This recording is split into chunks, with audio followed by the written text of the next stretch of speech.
If you were asked, what is that one meal that will make you travel back home this moment just because you miss it so much? That one meal that makes you so homesick. What will it be for you? For me, it's either suya or kilishi. What is it for you? If you're new here, welcome back to my channel. As usual, my name is Ijoma, or you can call me Ije Love. Yes, I'm a Nigerian girl based in UK, learning, growing, and striving over here. So today I am going to be showing this amazing quick suya recipe. Yes, if you're like me and you've been craving for this year, you've been craving for this and you don't know how to get it, or the ones you've tried out and local restaurants here are not giving you the kick, they're not giving you the vibe that you wanted to give you. Stay tuned, relax, don't touch that dial. Let me break it down for you. So first off, we're going to start by cutting our beef into thin slices. You understand? You see the way I book it, them used to do it that year that will come out early to book this year. Yes, that's how you're going to practice your knife skills here.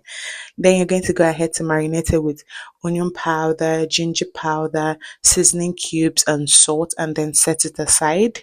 While you prepare the oils, you're also going to marinate it with, because we want it juicy, tender. Like when you put that in your mouth, it's going to melt and that smoky feel.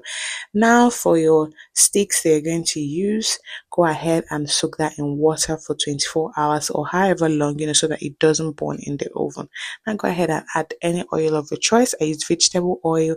Add your seasoning cubes, ginger powder, garlic powder, onions powder, chili powder, and I added some dried scotch bonnet in there because we wanted the heat. There's no suya without heat, because why? Why would there be suya without pepper?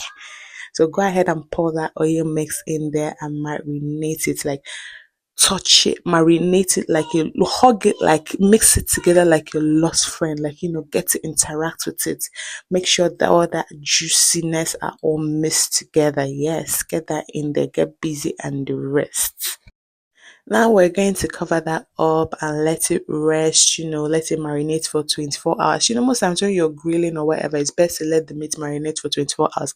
But how can I do that? Daughter of Zion cannot be doing that, because after craving for this for months, years, and then I get to do it, I get to explore it. To think I'm going to sleep with that meat marinating 24 hours. Please, I should be the one marinating with this meat in my mouth, not the meat staying in the fridge and marinating for 24 hours.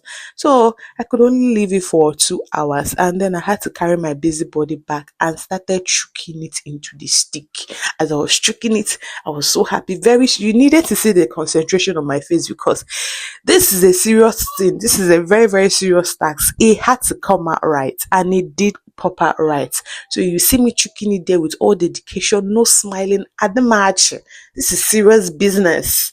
You seeing this here? It's serious business to me. This is a very passionate project, a project close to my heart. So we're not here to play and do ceremony about it. So this is the lowdown of everything. We're going to get that in there.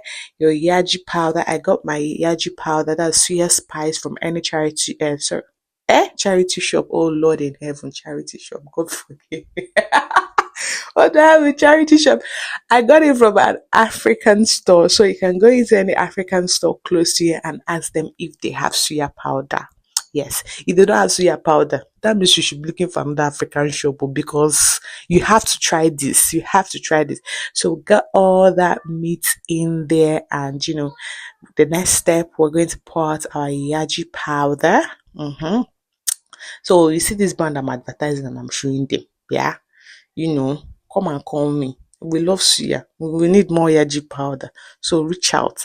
So yes, we kind of pour that. Make sure you mix that together like it's touching everywhere. Be generous with your yaji powder, because this is like the key ingredients. This suya spice is like the in thing, the key ingredient. So being that you can't do your homemade natural, whatever you're seeing. So today we have to make do with what we have. And let's not lie, it really did the job. So go on, mix it, because this is gold powder. So we're not joking with it over here. So go ahead and mix that all up. You see the joy in my face, like the way I was laughing and dancing, and like I can't wait already. Like I cannot wait. Then the oil that we mixed up previously, we're going to use that with a brush, and then dab it on it. You understand?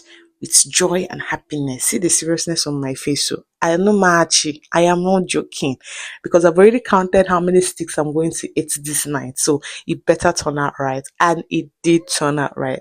So when you're going to do that and then we're going to pop that in the oven. So I put mine in the oven for like roughly 30 minutes, but 15 minutes in between, I had to turn it over to the other side and to put the oil on top, dapping it with the brush and the rest. You know how Aboki people use that their oil in their buckets and, squirt it like pour on it and the rest. But, we're doing it in a Saharian way. We're doing home version of it. This is home version of street food suya. It turned out nice. Now we'll pop that in the oven. How will your suya go without going to Mama Casey to get hot akara and peppered, you understand, peppered sauce? What are we doing? So we had to recreate the fried yam and peppered sauce. You know that evening fried yam that they sell with akara and the rest. To me, like I was craving Nigerian street food, and I said I will have Nigerian street food. And now look at this suya. Hell, asa omonwa, beauty and the beast. Look at this beauty. Look at the sexiness. What are you not saying? Just the goodie, the goodie. Hell, as in just looking at this, I was like, oh my god, this made my week, this made my month, this made my day. Like I just had to plate this up and the rest, like everything needed, there in a serene way. I would have gone with newspaper, but like, I need to go upgrade. We're now like the big girls and the big things in town, so like let's make it more posh. So tell me in the comment section if you're going to try this recipe. Drop Nigeria there and tell me a dish or a food that you know that if they say, oh yeah, pack your bag, you're packing your bag for it.